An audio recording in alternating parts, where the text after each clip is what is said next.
All right, Peter, it's warming up. People are anxious to get their vegetables into the ground. Of course, tomatoes are high on everybody's list to grow, right? Yeah, no, they're definitely the queen of the garden. Yes. So let's show the folks a few ways you can support your tomato growth. Yes. Okay, so the traditional way that people think, oh, support tomatoes is tomato cages. Just like this one. This is a large tomato cage. You can get them even smaller than this, but they don't really support tomatoes. All right. They're really good for peppers, but if you look here, we have a poor tomato plant. That's a good example. Yeah, and you notice it knocked the cage right over. There's no support here. It's all over the ground. It's very, there's lots of fungus as a result because the water was able to splash up even down at the end where it was laying on the ground, so it just didn't work. I don't recommend using regular tomato cages. Okay. So I said for peppers, they work really good because the peppers stay smaller, but not for tomatoes. So for peppers and not tomatoes. All Right. Gotcha. Okay, now, if we look here at this next one, this is also a tomato cage, but this is much heftier and a lot bigger. Yeah, sturdier. Yeah, so what I did here was I took 4 pieces of cattle panel and I wired them together in a couple places, so it created a square. And with cattle panel, because it's in the grid, I cut it so that there were spikes on the bottom and just kind of put the spikes in.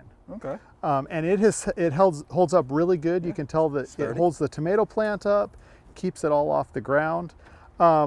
This would work really good for a determinate tomato plant. Ah, okay. But if you have an indeterminate tomato plants and your tomato plants grow a lot vegetatively through the year, this might end up actually being too small. You can see that it started to come out the top here. When we're taping this, we're at the end of the year, so it's not a big deal. But you know, if it grew much more than this, it's going to go right back down to the ground again. Okay. So I'm going to ask you this. So let's tell the folks again about determinate and indeterminate tomatoes. What's the difference? So determinate tomatoes will grow up to a certain point, and then they basically stop growing. And they put on all their fruit at once, which can be something you want. So that's the kind of tomato plant that commercial growers grow because you can go through and you can pick the field a couple times and you're done. Indeterminate tomato plants are tomato plants that just keep growing and growing and growing until they get killed by frost or something else.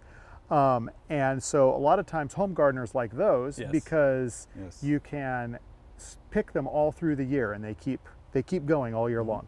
And a little secret on the determinate or the indeterminate tomato plants. So if you have an end like this right here, so this is the end of a vine. If you pinch off the end right there, that will stop the growth. Now, it will try and grow somewhere else with the sucker, but you've stopped that branch. Got it. And so that takes care of the growth there. So you can kind of control it a little bit.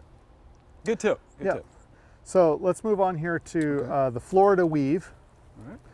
And this is another way that you can support your tomatoes. As the tomatoes grow, as they get up about 8 inches, 10 inches above the previous string you've put in, you just put a string from one post to another and back again. So you just kind of, you're holding them up as they grow. Now, you can see that there is a problem here, and that is that they all tended to fall this way this year. And so if you have more than a couple tomato plants, I'd recommend that you put a stake maybe every 2 tomato plants and then weave it there. So that way they can't fall too far at once. This is a great method. Once again, might work a little better on indeterminate plants because you do have a limited amount of height before you run out of stake. It's good. It can be difficult because it's hard to get the fungicide in, and it's hard to because the tomatoes tend to get very dense in the middle. But it keeps your fruit off the ground, it keeps the tomatoes off the ground, it keeps the tomatoes compact, you know, so they're really in a very narrow line. And that's what you want, Yeah, and you can keep your tomato plants, you can put more tomato plants in because you could put a line of tomatoes here and really you only need, 3 foot over, you could put another line of tomatoes and still get in between them to work them during the year. Makes sense. Okay. It also makes it easier to harvest your tomatoes as well. Okay, so this is the first time I've tried this method, and what this is just a horizontal cattle panel. The tomato plants grow up through the cattle panel, and then as they get heavy, they fall back down on it, but it keeps them off the ground. All right. And this so is laid right across. Yeah. And so this is the first time I've done this this method, but I did it about 24 inches off the ground. If I did it again, I would probably take it down to about 18 inches off the ground. Okay. Reason being that the tomato plants started to fall over before they got up through the cattle panel. Right, gotcha. I've been pretty pleased with this. So you like this? I kind of like this, yeah. Okay. It takes a lot of space. That's its downside really, is because this is about a 4 foot by 4 foot space for 2 tomato plants, which, you know, compared to Florida weed is quite a bit of space. Yeah. But it was very easy to go in and treat with fungicide because I could spray above and then I could spray underneath. The benefit kind of is that the bottom part of the plant, the leaves, got blighted and fell off. And so it made it so all the vegetative growth was right here on the level. This, just like the other ones, is made out of cattle panel, which you can get at your local big box hardware store or at your farm supply store. You have to have pretty heavy, probably bolt cutters to cut it. But if you have those, it's really easy to do. And then T-posts, which are easy to find and they're fairly cheap. And so that's pretty easy, but that's the basis of all of these. Okay. So then, all right, we'll look at the next one. Yep. So this next one here, this is a single stake per tomato plant. And what you do is, as the tomato plant grows, you use some sort of soft fabric. In this case, I cut up an old bed sheet and you tie it up towards the stake. Okay. It's pretty good. It has, I think its big weakness is that you end up with a whole bunch of growth concentrated in one spot. It sure is. And so that kind of invites the diseases and the blights to get it. So how about treating it with the fungicide? Was it easy for you to do so? Yes and no. You can get all the way around it pretty easy, but you're sticking your wand in, and you're not sure if you get all of it. But as you can see, this right here, this would be a branch that I'd come back in here and tie it up so it's about that far away. Okay. And just kind of keep gathering it up as it goes. Now, if you have an indeterminate tomato plant, it can get really tall, which if you notice here, this is actually, this pipe was made by Tom Mashure, who's shown us how to use it in the past. But you can continue now to, it can go up, you got about 10 feet that you could continue to gather it up. Now it's close to the end of the season when we're taping this, so I've just kind of let it go. Okay. But you can continue to go. Okay. Ooh, okay. Now this last one, and this one is actually my favorite. Ah, it's your favorite. Huh? Now it's not my favorite because it's easy, because this one actually takes a fair amount of work.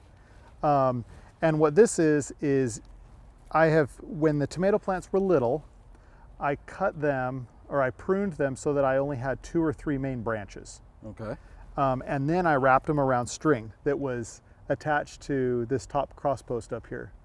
And so as they continue to grow, I wrapped them. And then the other thing you have to do is you have to cut off all the suckers as they grow. So, for instance, this right here is a sucker, and you can tell it's a sucker because there's a leaf right here, and it has grown out between the main stem and the leaf. Right. So you cut those off. Best place to get it is when they're really little, like this right here. And then you can just take it off with your thumbnail and it's good to go. But something I really like about this, and you can see that there's not a lot of blight on this plant. It is not. And the reason is you cut the leaves off as you go. So every week or so you come out and you cut off the bottom 3 leaves of each vine. And so what happens is, before the blight has a chance to get established, you've cut it off the plant. Which is so good. Yeah. And so good, because you don't have to worry about it spreading that way. Right. It doesn't spread. So good.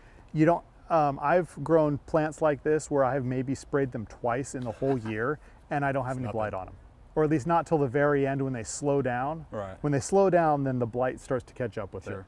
But so I really like this because if you're gonna go organic, in my opinion, this is the only way to do it. And you can do it. And your tomato plants will last longer than, mid-July. Wow. So it's good to get the fungicide on it, and it's also good to harvest. Yeah, it's easy to harvest. Now, easy to harvest. You can see that the tomato plants have gotten up close to the top. Pretty close. I made this really tall. You don't have to make it that tall. You can make it a little bit shorter. How tall is it? It's probably about 9 feet. Okay. But you could make it a little shorter if you wanted to, but you should come up with a way as the tomato plants grow, when they get to the top, have extra string up there Okay. and kind of start moving them down the board. And so you'll have vine at the bottom and then they'll go up. Gotcha. And as you continue to prune them, they continue to grow.